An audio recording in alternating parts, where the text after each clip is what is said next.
Welcome to Super Nutrition Academy's health class with your host and registered holistic nutritionist, Yuri Elkaim. Tune in each week for up-to-date insights on breaking health news and best practices on how to eat for awesome health. It's time to get smarter, healthier, and regain your sanity in a world of information overload. And don't forget to join Yuri at supernutritionacademy.com so you too can master your nutrition and health. Hey, Yuri Elkaim here. Welcome to episode 10, I believe we're on today, for the Super Nutrition Academy health class. Today we're going to be discussing a very controversial subject. For whatever reason, it's still controversial, and that is the topic of juicing. The reason I'm bringing this up today is because I've recently come across some interesting stuff on the good old interwebs, which I found slightly appalling with respect to health recommendations with respect to juicing. So that's what we're going to be discussing today. And before we get into the meat and potatoes, the news of this episode, if you will, I want to share a personal story with you. Now, I've probably shared this before. I never really ate fruits or vegetables growing up. So, it was pretty much processed foods the whole way through. And I suffer from an autoimmune condition and a bunch of other health issues, eczema, asthma, digestive stuff, you name it, I pretty much had it. Now, at the time, my mom, I believe, bought a Jack LaLanne juicer off the shopping channel like several years ago. So I was in my teens and we had this juicer sitting on our counter at home. And I don't think I ever used it. I think I may have made a carrot juice once. And that's pretty much all I remember using the juicer. So, growing up with this juicer sitting on our counter for a number of years, and it wasn't until probably about 10 years later that I finally uncovered the power of juicing. And we ended up, I was obviously living on my own at the time, so I ended up buying my own juicer. So it was a Green Star masticating juicer, and I just went to town with this thing. So I'm going to tell you just from anecdotal experience that juicing done the right way transformed my health, and it can do the same for you. I want you to understand this, okay? Juicing is very, very powerful because essentially what we're doing is, if you look at the recommendations for how many fruits and vegetables we're supposed to be eating on a daily basis, I believe it's, anywhere from about, let's say 5 to 10 servings. Most Americans are getting about 2 servings of fruits and vegetables per day, okay? So that's obviously a strike against us in terms of health. The beautiful thing about juicing is that you can pack in easily at least 5 to 10 servings of fruits and vegetables in a juice.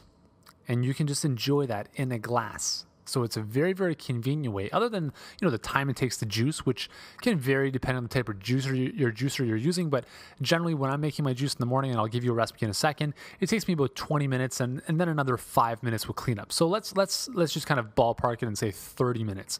Sounds like a lot of time, but again, it is very, very well worth it with respect to improving your health and having more energy and improving your skin and weight loss and the whole bit.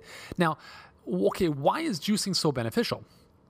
Well, basically, as I just mentioned, if you're putting in kale, celery, cucumber, apple, carrots, whatever else you're putting in the juice, you're able to extract a huge amount of nutrients into a very concentrated form. And when I see stuff on the web that kind of discredits that, it kind of gets me a little bit peeved because the big reason why I think of some people have issues with juicing, there's 2 big reasons, and I'll tell you those in a second. But I think it's very irresponsible for dietitians or other experts, quote unquote, to discredit the power of juicing. Okay, so first of all, let's look at the 2 reasons why I'm going to call out dietitians here because they tend to be the worst in terms of discrediting juicing, and we can put doctors into that category as well. The unfortunate part with the way dietitians and medical doctors are taught is it's a very dietetic approach. It's very Western thinking, which means that it's all quantitative as opposed to qualitative. So they're only concerned about calories and the percentage of micro and macronutrients that you're getting in on a daily basis. Very, very seldomly are they thinking about the quality. And, I apologize if there are any dietitians listening to this and you don't agree with me, but having experienced this firsthand with countless dietitians time and time again, it can be very, very frustrating. So anyways, the two biggest reasons that, the Western kind of educated dietetic approach people have issues with juicing is really for two reasons. First of all, juicing by nature removes the fiber from what's being juiced. So if you're juicing vegetables and fruit or whatever you're juicing, you're removing the fiber, because that's essentially what juicing does, is it extracts the juice out of the vegetable or the fruit and discards the fiber. So first of all, there's a bit of a problem there, okay? And there can be a problem. If you go crazy on juicing fruit, which I first of all don't recommend you do. I don't recommend juicing fruit in general, for the main reason that if you do so, you're going to be literally you're drinking straight up fructose. So not obviously 100% fructose, but you're drinking a high glycemic drink, which is not going to be kind of buffered by protein or fat or in this case fiber. So if you have blood sugar issues, like probably 50% of the people in North America do, you probably don't want to juice with fruit. The other reason for that is because we talked very quickly about fructose and glucose and the difference in one of the first episodes, and your liver needs to convert fructose into glucose, or pretty much into glucose, or if it can't do that in a timely fashion, as a byproduct, it starts moving fructose into triglyceride formation.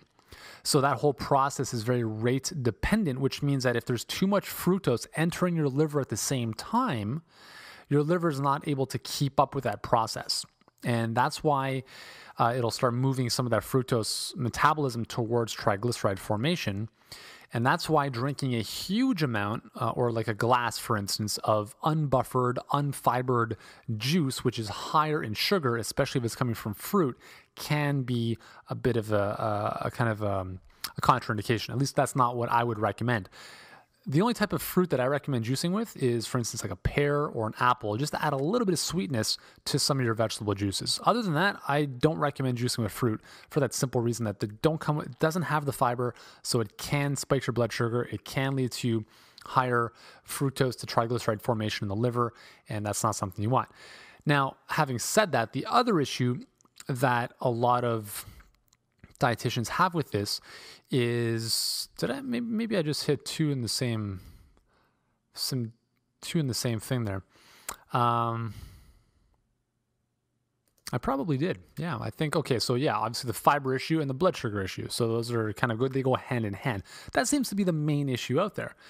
Now, there is a difference, right? I want you to understand that what I'm talking about here is not making smoothies. If you have a blender and you're putting stuff into the blender, you're essentially making a smoothie where you are retaining all elements of the food. So you have the fiber, the protein, the fat, all the nutrients, everything is still in there. So that's great.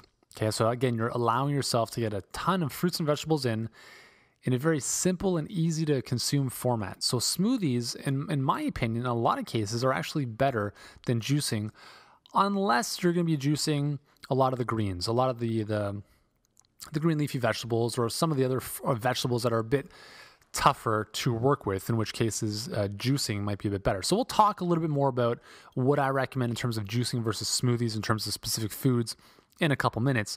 But I also want to mention one more thing before I get to this episode's news, is this notion of nutrient absorption. So the beautiful thing about juicing is that it pretty much pre-digests the vegetables. So I'm just going to use vegetables as an example going forward, because I'm not talking about juicing fruit. So instead of you chewing celery, Swiss chard, kale, and trying to digest that, part of the problem, okay, so here's part of there's a bit of a problem with plant-based foods. Plant-based foods have a cell wall, which is very tough for the human digestion to break down, which means that we don't, in a lot of cases, access the full potential of the nutrient spectrum in that food. The beautiful thing about juicing, and smoothies for that matter, is that that cell wall is broken down because we're discarding the fiber. And we're getting the essence of that vegetable in juice form. So if you want to have kale and unlock its true potential healing powers, sure, you can eat kale in salad or as a wrap or anything else, and that's great, and you should do that.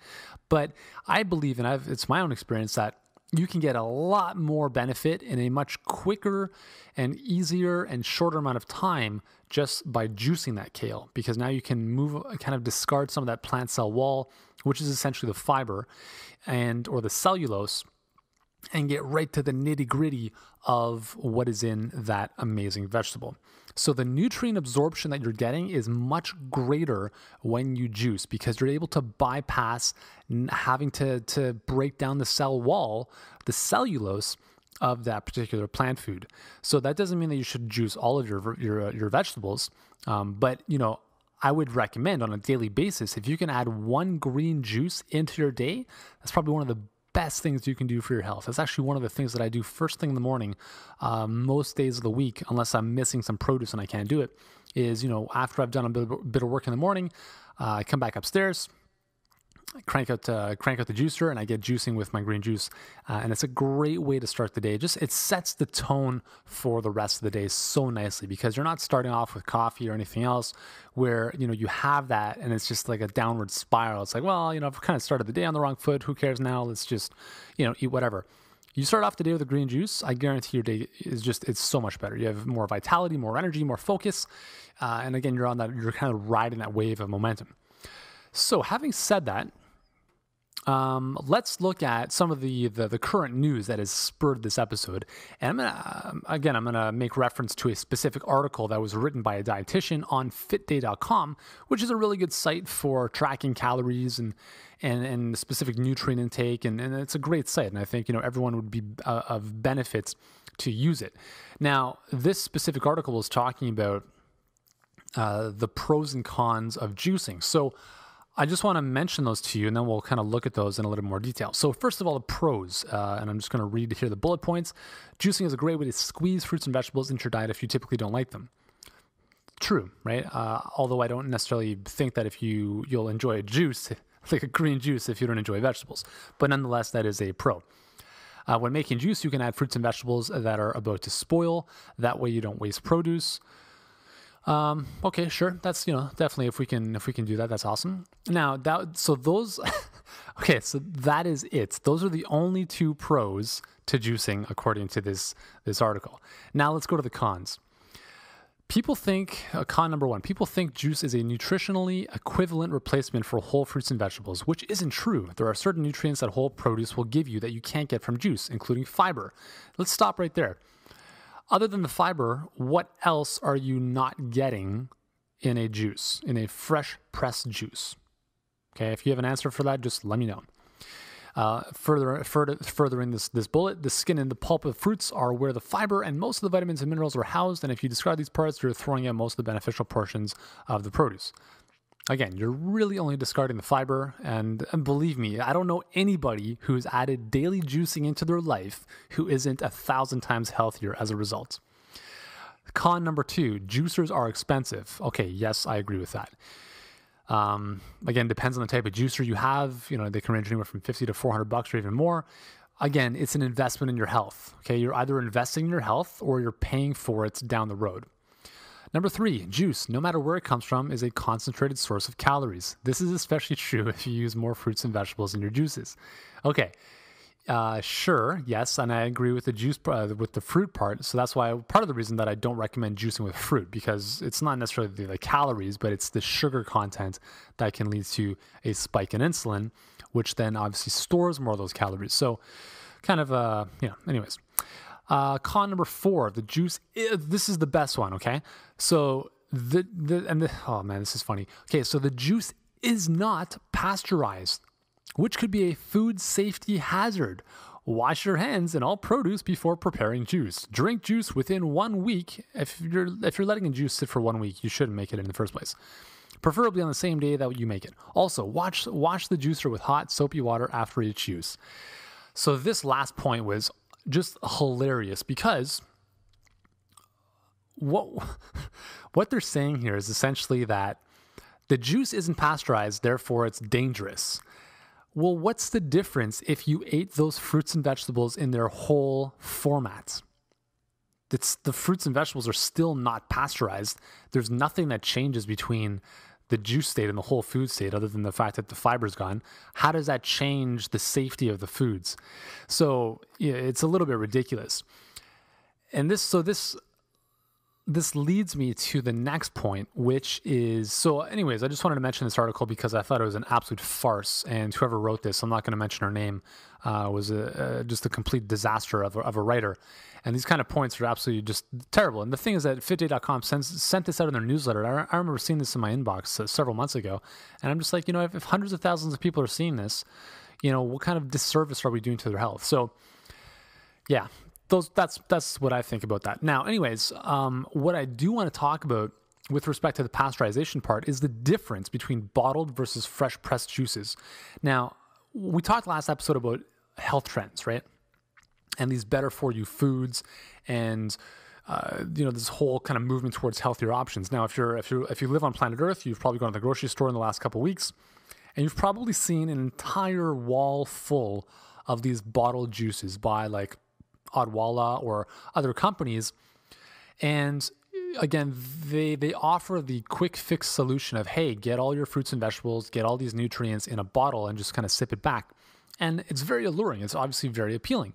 The problem that not many people understand is that juice has been pasteurized, which means that it's no longer raw. It's been heated to kill off any problems within, keeping stuff hanging around that long. So the real benefit of juicing is when you make it fresh, using fresh ingredients, and you drink it within the same day. If you start going to the supermarket and buying these bottled juices that have been sitting on the shelf or in the warehouse for who knows how long, the value you're getting from those juices is significantly diminished. First of all, when you pasteurize something, you essentially kill it. So it's no longer raw. It no longer has those properties, the enzymes, and that life vitality that a lot of raw foods have. Secondly, when you pasteurize or heat something, you destroy a lot of the vitamins and minerals in that food or the juice. So right off the bat, we've lost like 3 really important qualities of a raw, fresh pressed juice. The other thing is when you pasteurize the juice, you're essentially just drinking colored sugar water. Okay, sure, you're getting in some vitamins and minerals to a lesser extent, but now what you're really getting is a concentrated form of sugar. And so for me, there really is no difference between drinking a bottle of Tropicana orange juice or any kind of other, big name packaged juice versus one of these quote unquote so-called green juices that are ready to go. There really is no difference for me.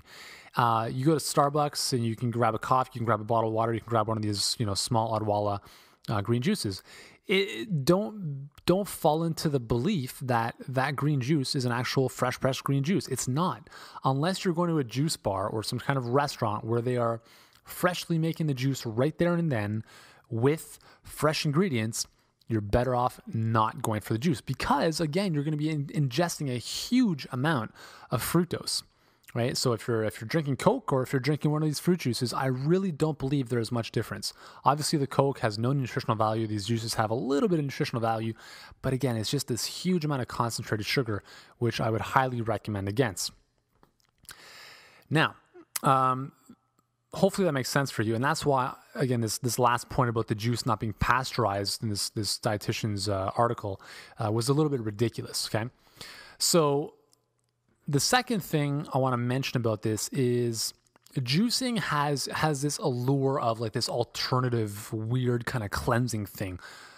So, people advise against it. Don't do juice cleanses or don't do any kind of juicing if you want to lose weight because it's not healthy, whatever. Although I wouldn't necessarily recommend just living off juices for the rest of your life. Adding in a fresh pressed green juice on a daily basis is probably one of the best things you can do. It's a lot better than drinking coffee or anything else. So first of all, if we're taking nutritional advice from our doctors, we're in big trouble because most medical doctors receive no more than about 10 hours of nutrition education over the whole course of their training. So taking, in my opinion, nutrition advice from a medical doctor is like getting car advice from a dentist. Literally, that's how far opposed we are with respect to those two things. Doctors are great at what they do. They know how to diagnose and prescribe disease, and that's, they've got their stuff. But when it comes to nutrition, no way. So again, a lot of these types of articles that come out in the newspaper, magazines, or on the websites that talk about, juices or cleanses, are they healthy? Are they dangerous? Again, what they're going to be turning to dietitians, they're going to be turning to doctors, and they'll be asking them for quotes. And a lot of times you'll hear that, these doctors will say, well, there's no nutrition, there's no medical research, or there's no literature, there's no studies showing the benefits of juicing. And to be honest, there probably aren't that many. And the reason for that is because nobody is doing studies on them. It's not that there is a ton of studies showing contraindications against juicing. It's just that there's no studies being done on juicing. So obviously there's no medical research on juicing. Okay, so it's a little bit of a ridiculous argument. So no one's bothering to do these studies. So don't even use that as an excuse. Having said that, there are millions of anecdotal successes. As I mentioned earlier, there is nobody I have ever come across who has added juicing into their life, and I'm talking about fresh pressed juices, who has not benefited from more energy almost instantaneously, easier weight loss, better looking skin, better health, better blood sugar levels, you name it. Okay, it's just a far superior way of ingesting nutrients into your body. So that's what I think about juicing. Okay, so if you agree with me or not, I don't really care, but I'd love to hear your feedback. You can join me on the blog and you can tear me apart or agree with me. supernutritionacademy.com/blog. Just look for this episode and you can let me know your thoughts. And as always, let your friends know about the podcast, okay? More people need to know about this. And heck, if you know a dietitian, I'd love for them to hear this as well, because hopefully this will sink in a little bit. So that's what I think about juicing. Tremendous benefits. I don't think there should be much debate. But again, remember, don't juice fruit. Stick to juicing to vegetables. Actually, before we end, I got to give you my juicing recipe. I just about forgot. So thanks for reminding me. Okay, so here's what I do first thing in the morning. I wake up, on most days I wake up around 5 a.m., do some work, and that's when I just generally get my best stuff done. Then I'll come back up to the kitchen around 7, crank out the green juice, and the green juice will contain a whole head of kale, about a quarter of a cucumber, 6 or 7 stalks of celery, a 1 to 2 inch cube of ginger, 1 carrot, 1 small carrot, 1 apple. So that's a little bit of sweetness there. So that's really where I kind of stop it in terms of like the 1 small carrot and 1 apple. Everything else is greens, and a whole kind of handful of parsley. Then I'll also squeeze in about half the juice, the juice of half a lemon. Okay, so we've got kale, celery, cucumber, 1 small carrot, 1 small apple, parsley, ginger, and lemon. Then I strain that through a strainer because sometimes my juicer kind of leaves these chunks, so I don't really like drinking that. So I'll strain it through a strainer, and then I'll actually add in a bit of cayenne pepper. Cayenne pepper, very, very, very good for you. Really, really good. So I'll put in some of that, and it adds a bit of fire to the whole thing in conjunction with the ginger. So that is kind of my morning go-to smoothie. I'll rotate through the vegetables quite often. So one day I'll use kale, the next day I'll use Swiss chard, maybe I'll use collard greens or spinach, just so I'm not eating the same thing over and over again. And I'm going to give you 2 tips for juicing greens that you must have if you want to make them palatable. First of all, use celery. That needs to be the biggest component of the juice. If you just go straight up juicing kale, parsley, it's going to be very intense, okay? So the celery is going to naturally dilute the juice, and it's going to give it a lot more palatability in terms of being able to drink it. However, even with the celery, the juice is very bland unless you add in some citrus. That's why you want to add in about half of a lemon and juice it. Just kind of squeeze the juice into the juice itself. The lemon brings out the flavor like 1,000 times more, and it goes from a bland juice to something that's actually really good. So using celery and lemon are very, very important so that you can actually enjoy the green juice as opposed to cringing as you chug it down. Okay. And the other thing is that you want to sip it. Don't just shoot it back. If you're having a morning coffee, you're not just going to shoot it back. You kind of enjoy it because you enjoy the flavor or the temperature of it or whatever it is. Same with tea. You're not going to shoot it back. But green juice, or even smoothies for that matter, because they're not hot, we tend to kind of just shoot them back. Take your time. Remember, with the juices, you're going to be getting some fibered sources of sugar in there. So you want to just sip it, allow your body to kind of work through them, take another sip. Don't go crazy with this stuff, okay? So crazy in the sense of like don't chug it all back at one point. Now, the recipe I just gave you for the juice, that will give you about 1 liter worth of green juice. And usually I'll get that done for Amy and I in the morning, and that'll kind of be our juice for the day. But if you're on your own, that'll be 2 or 3 servings that you can have throughout the earlier part of the day. I wouldn't recommend leaving it kind of sitting in the fridge for a couple days. If you don't drink the whole thing within the first day, just kind of chuck it. So it really prompts you to drink it as soon as possible, because the goal with this is the freshness, right? So give that a shot. If you don't have a juicer, there's a lot of great juicers out there. I personally use the Green Star. However, if I were to buy a juicer again, I'd probably buy one of the Omegas, one of the vertical juicers. But even if you just went to like your local hardware store and bought like a $99 juicer, like the Juice Man or whatever it is, you can still get some really good results out of those lower priced juicers. So that's some very simple tips. And then obviously one thing I would recommend, not so much from a juicing standpoint, is a good blender. Because if you're going to be juicing is great, but I think you'll actually get more use out of a good quality blender. That's where I'd recommend a Vitamix. Vitamix is just the best thing ever. Best $500 I've ever spent. So the problem with the blender though is that if you're going to be doing things like beets or carrots or celery, things that are very tough and fibrous, it can be very, you're not going to really want to drink that. So that's where juicing would come in a little bit more. So you're going to juice the carrot, juice the celery. You can add in the leafy greens to a smoothie, no problem. But it's those really tough, fibrous vegetables that you're not going to really want to ingest too much in smoothie format. So with that said, I think you're all set to go now. You have my understanding of juicing. You understand what it's all about. You got a really great juicing recipe to make in the morning or at whatever point of the day, and you got some really cool juicer recommendations. So that's all for this episode. Thanks for joining me again. Do not forget to leave a rating or review on iTunes. I really appreciate it, and I'll see you in the next episode.